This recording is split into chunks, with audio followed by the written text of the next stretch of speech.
Hemos avanzado a través del tiempo, llegando al momento de la industrialización, pasando de un mundo artesanal al industrial. Esto permitió el avance al capitalismo, pero empezamos a observarlo desde su fealdad. Aunque fue un momento de avances en la manufactura, algunos vieron esto como la oportunidad para avanzar, entrar y acceder a las cosas de manera más rápida y factible. Pero para otros fue el inicio del proletariado de grandes aglomeraciones urbanas. La fealdad se empieza a ver por medio de la desolación del progreso, aunque genera trabajo se ven rasgos notorios y es que el proletariado seguía siendo pobre, sin garantías laborales, y la burguesía se volvía más fuerte, haciendo de los ricos más poderosos. Pero en el obrero lo que se empezó a ver fue el desenfreno al alcohol. Los lugares que prosperaban eran tabernas, bares y prostíbulos. Le llamaban progreso, pero no se veía de esa manera. Al contrario, se veía era la decadencia para la sociedad, en particular para el obrero. Las calles eran cuadras de cemento y ladrillo.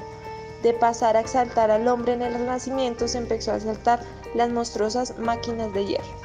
La fealdad repercute por el hecho de que el hombre no se ve como un ser humano, sino simplemente una pieza más de una gran máquina, pero en diferentes manifiestos se ve la aprobación y el desapruebo del avance. Uno de estos grandes efectos se observa en la construcción de la Torre Eiffel. Aunque es una de las grandes bellezas del mundo, al comienzo solo se veía como un pedazo de metal que abarcaría un gran espacio de la ciudad, pero su creador convenció a las personas de que el aporte de esta gran construcción daría a la ciudad belleza, elegancia y que sería un reto porque se convertiría en el edificio más alto y jamás antes visto.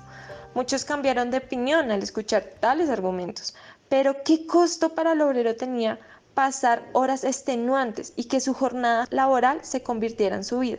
Aunque se construía algo bello, en su entorno se reflejaba la miseria de la llegada de la industrialización.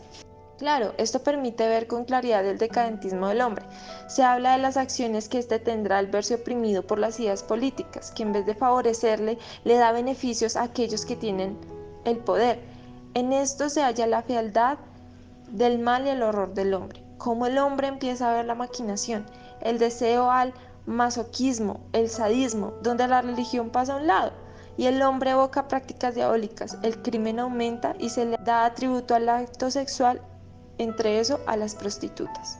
Pero si analizamos el texto, se ve el poder que tiene el patriarcado, como todo va direccionado hacia la figura masculina. La mujer se observa desde el punto de vista sexual. Ella evoca al pecado y a la corrupción moral hacia el hombre. No se juzga al hombre por su acción, sino que la mujer es aquella que genera la tentación, un escenario que se vive en la actualidad, por supuesto, y que para muchos la mujer tiene la culpa de ser atacada por cómo se ve, por cómo piensa y aún cómo se manifiesta. Esto hablando solamente de uno de los rasgos más notorios de la violencia contra la mujer. Si el papel en la época de la industrialización era el de ser madres o ser simplemente un instrumento sexual, sin derechos, sin voz y sobre todo sin elección. Aunque en la actualidad se puede expresar, al hablar de la violencia contra la mujer se sigue teniendo la idea de querer dominar nuestras ideas por medio de diferentes canales de violencia como lo son psicológico, laboral, emocional y físico. La mujer se observa desde el punto de vista sexual, pero no se habla de la opresión.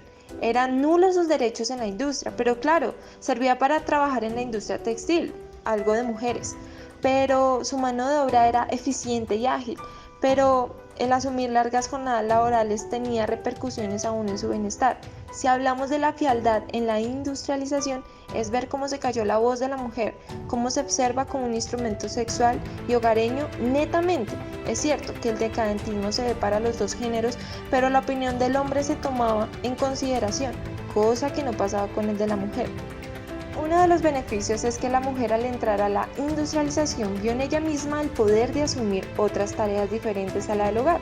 Aunque hoy en día se siguen viendo diferencias entre el hombre y la mujer socialmente, la voz femenina y diferentes mecanismos de protección que genera la sociedad, la mujer se ve no solamente como un medio de reproducción, sino que tiene voz propia y empoderamiento. Ya pasando al mundo industrial, observamos un cambio de pensamiento en el hombre con esta ola de progreso. Empiezan los nuevos movimientos, las vanguardias. y es como el hombre empieza a ver de manera racional su entorno. Nace el arte contemporáneo, la idea de ver lo feo como una pieza de arte. Claro, para el artista, para los críticos y las personas comunes se considera esto una burla al arte. El paso de ver la armonía y el canon de belleza del hombre a observar las figuras geométricas como parte de su pensamiento y expresión artística. En su momento eso era despreciado, feo, porque era una transformación de lo que sería el futuro, aunque en su momento fue rechazado porque escandalizaba y sorprendía obras como las de Picasso, Dalí y otros artistas. Fue tiempo después que se valoró su punto de vista. Las vanguardias tomaron fuerza y gran relevancia para el arte que hoy conocemos. En su momento se le veía como el medio en el que deformaban las cosas que veían, aún sus propias imágenes.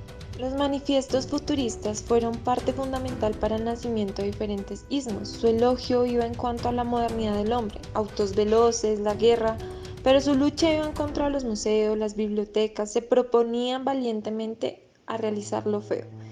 Esto, como claro ejemplo, ir en contra de lo que tenía orden. En algunos artistas, su inspiración artística no venía de las imágenes europeas, al contrario, empezaron a verlas en máscaras africanas.